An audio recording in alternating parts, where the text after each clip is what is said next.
My friends left me out of their wedding, sent a last-minute invite to cover their tracks, and now they're making me look like the bad guy for not showing up. My friend Greg, 28 male, in my circle of friends met Shannon, 28 female, about 5 years ago and they immediately hit it off. Everybody instantly fell in love with Shannon because she's friendly and really fun to hang out with. They were everybody's favorite couple and really made our hangouts much more fun. We all knew they were perfect for each other. They both made our crew that much better. The engagement was expected but much welcome news. Our friend circle was buzzing about the inevitable wedding. Then the invitations went out. You know those save-the-date magnets that people send out? Well, it really sucked seeing them on everybody else's fridge when I visited friends knowing I didn't get one and wasn't invited. Feeling left out really sucks. But it gets worse. I completely understand how stressful wedding planning is and I believe nobody should feel that they have to invite people they don't want to their wedding. It's their day and their ceremony and they shouldn't have to have people there who they don't want there. I didn't cause a fuss or express to anyone that I was hurt that I felt excluded from the wedding and by extension, excluded from the group. I didn't want to be looked on in an even worse way that I feel I was apparently being looked at. But one friend actually stood up for me. When their wedding came up in conversation and people talked about booking flights and rooms, destination wedding in New York City, eventually I was asked if I booked yet. I said, me and my girlfriend, weren't invited. Nobody could believe it but I insisted that I wasn't upset because I know how situations like this can go. I didn't want to cause trouble because then the happy couple might resent me. Then I'd be the bad guy. I heard through other friends that my friend Tracy thought it was really messed up that I wasn't invited. She and I never spoke of how I wasn't invited to the wedding but she really felt a certain way about it. So a month before the destination wedding, I got a text from Greg basically saying sorry for forgetting to send an invite but that they would love to have us come to the wedding. It was way too late at that point for me. I couldn't get away from my job and I didn't have a chance to put money aside for a year for an expensive New York City destination wedding like everyone else did. I didn't even get a save the date. Every flight and hotel, no rooms where everyone else was staying, obviously. Too late for that, was unaffordable for me. I texted him back that I couldn't make it. The wedding came and went and I felt bad about everything. I saw the Facebook pictures of my friends all having the time of their lives. It looked like a great wedding. There's even a picture of just the group of friends labeled the crew. I don't think I've ever felt so left out honestly. It really made me feel worthless and unwanted. So naturally the typical thoughts surfaced. They don't like you. They think you're annoying. They think you're a jerk. If you can't identify the schmuck in a group of friends, that means you're it. They think you try way too hard to be nice and think you're a phony. Then as if it couldn't get any worse, Shannon messaged me on Facebook asking why I didn't RSVP and said they missed me at the wedding. RSVP? Doesn't one have to be invited in order to RSVP? Everybody got a year to prepare between getting save the dates and actual wedding invitations. I got a text message a month before the wedding. Just as I feared, I'm being made out to be the bad guy and I even made a point to keep my feelings to myself and play it cool. But as usual I didn't say this to her because I know how I would end up looking. I actually apologized for. I don't even know why. But I made a point to mention how I spoke with Greg about it. I also made sure to compliment the wedding pictures and say it looked like fun. I did everything I could in that conversation to make it easier on her and of course now I feel like a total schmuck. That was this past summer and I haven't seen them since. I feel like that's it for me in the group now. I see some of the friends in our group every now and then but everything feels different now. None of them even responded to my birthday party Facebook invite this month. I feel like things are being said behind the scenes and I feel completely out of the loop. It felt like a passive-aggressive message that maybe Greg and Shannon never actually liked me. My fiancée gets along great with Shannon and she's just confused. Seeing her confusion just makes my heart break even more because she's a sweetheart who's never offended anybody in her life. I wish I could break it to her that I'm just the guy in the group that Greg and Shannon think sucks but I don't know how and I feel like a complete loser who deserves this.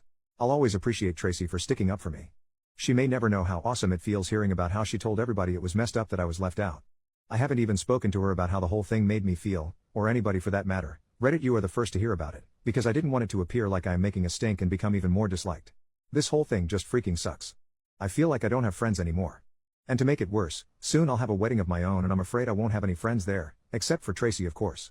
How am I supposed to handle who I invite so it doesn't seem like I'm leaving people out for petty revenge? How the heck do I navigate a toxic situation that I had no hand in creating? I still feel like I'm in the dark or could be overreacting. What the hell? Relevant comment, that totally sucks. I would be hurt too. Do you think maybe Greg was in charge of sending invites to his friends and forgot? Or it got lost in the mail? I had an invite get returned to me 1 month after I sent it, but thankfully I'd sent a save the date, and sent my invite super early so it ended up being fine, but if I hadn't one of my cousins might have incorrectly thought she was excluded. It sounds like Shannon, at least, thought you were sent an invite if she was upset you didn't RSVP. You actually did RSVP by texting Greg back, but it sounds like she thought you'd been sent an RSVP response card. OP, yeah it could just be a simple misunderstanding but word seemed to get around early that I didn't get a save the date and even later didn't get an invite either. Tracy especially seemed to make sure everybody was aware that she wasn't happy about my exclusion. The other friends I spoke to didn't even suggest that it could have been a mistake, almost like they knew something I didn't but didn't feel comfortable saying it. Only one person even spoke up on my behalf. Mini update 3 days later, I took everyone's advice and brought it up with Tracy. She just confirmed that Shannon was full of crap when she asked me why she didn't get my RSVP and wanted to absolve herself of guilt. I'm not sure if they forgot or if I just wasn't invited yet, but Tracy said we'd talk about it more tonight when she gets out of work. Final update: later that day, I spoke about it in depth with Tracy. It turns out Greg's best man, someone who was never in the gang but grew up with Greg, always hated me and Greg thinks I'm annoying. Shannon later felt bad, so they chose not to invite me and pressured him to invite me over text knowing I wouldn't be able to make it. Also, it wasn't only Tracy who thought it was wrong that I didn't get an invite, and the chatter is what made Shannon ask me why I didn't RSVP, to make it seem like my invite was lost in the mail. It feels better knowing this because, like I said, they don't have to have people they don't want at their wedding. But knowing Greg doesn't like me hurts because I always thought we were friends. Turns out he's the phony.